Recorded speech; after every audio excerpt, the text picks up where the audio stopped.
यह कहानी है दो मेढकों की, जिसमें एक पतला था और दूसरा मोटा। दोनों जंगल के एक छोटे से तालाब में साथ रहा करते थे।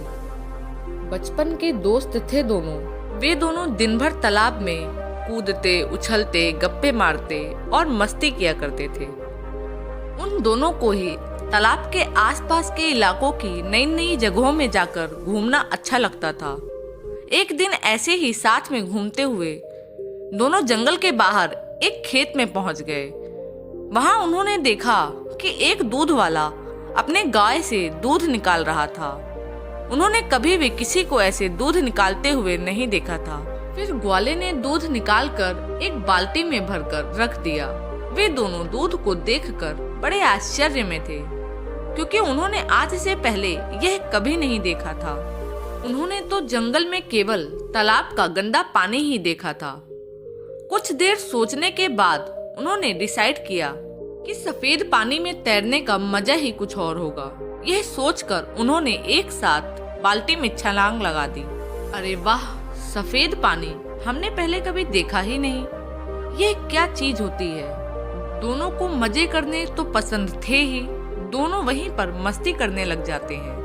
वह तैर रहे होते हैं, कभी वहां गोता मार रहे होते हैं, कभी निकल रहे होते हैं। खूब उछल कूद करने के बाद, पूरे मजे करने के बाद वह मोटा वाला मेढक कहता है, चल यार, अब घर जाने का टाइम आ गया, जंगल वापस चलते हैं। वो पतला मेढक भी कहता है, हाँ यार, चल वापस चलते हैं। दोनों बाल्टी से बाहर छलांग लगाने की कोशिश करते हैं और वह बाल्टी बहुत बड़ी होती है।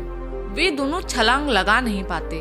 वे दोनों बाल्टी के किनारे जाकर बाल्टी की दीवारों से छलांग लगाने की कोशिश करते हैं और वह देखते हैं कि बाल्टी में तो बहुत ज्यादा फिसलन है। जब भी वो ऊपर चढ़ने की कोशिश करते हैं, उनके पैर फिसल जाते हैं। उन्होंने लगातार कई बार प्रयास किया, कभी बाल्टी के बीच से तो कभी बाल्टी के किनारे उनकी दीवारों के सहारे कूदने का, लेकिन दूध की चिकनाहट और उसकी फिसलन की वजह से यह बाल्टी से बाहर नहीं निकल पा रहे थे। अब जो पतला वाला मेढक था वो मोटे वाले मेढक से बोलता है, भाई देख, निकलना तो है हमें इस बाल्टी से बाहर, इसलिए हमें कोशिश तो करती रहनी पड़ेगी।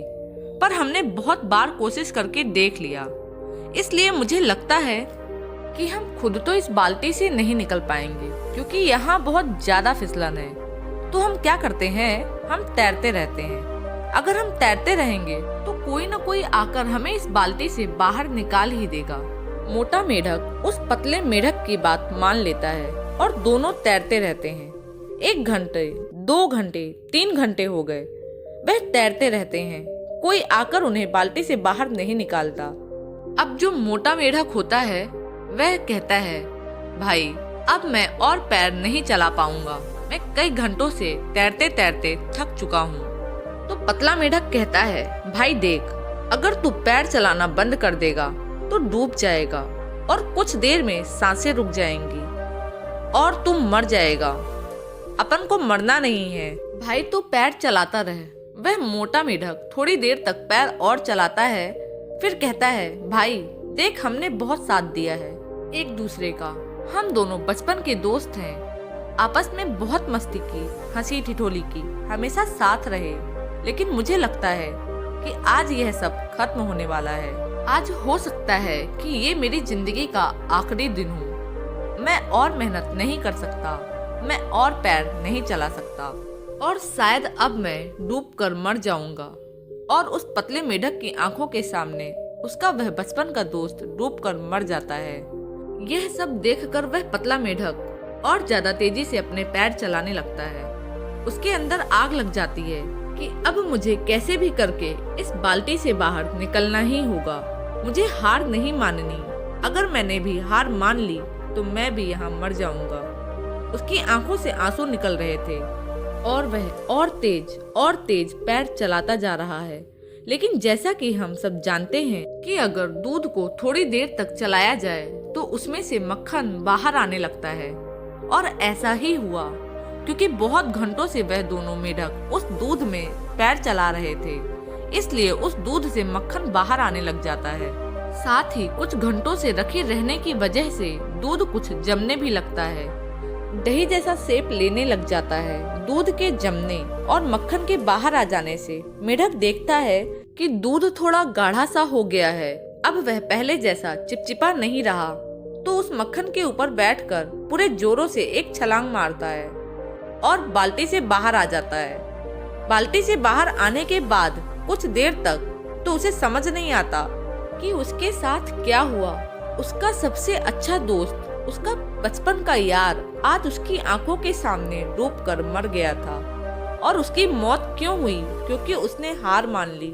अगर वह भी थोड़ी देर तक और पैर चलाता रहता, हार ना मानता, तो आज वह भी जिंदा होता, तो आज वह भी बाहर आ जाता।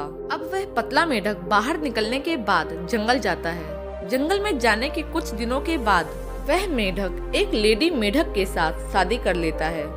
शादी के बाद उसके बच्चे होते हैं। वह अपने बच्चों का नाम अपने उस मोटे दोस्त के नाम पर रखता है और अपने बच्चों को रोज शाम को वह पतला मेढक यह कहानी सुनाता है कि मेरा एक मोटा दोस्त हुआ करता था जिसके साथ मैं पूरे जंगल में घूमा करता था।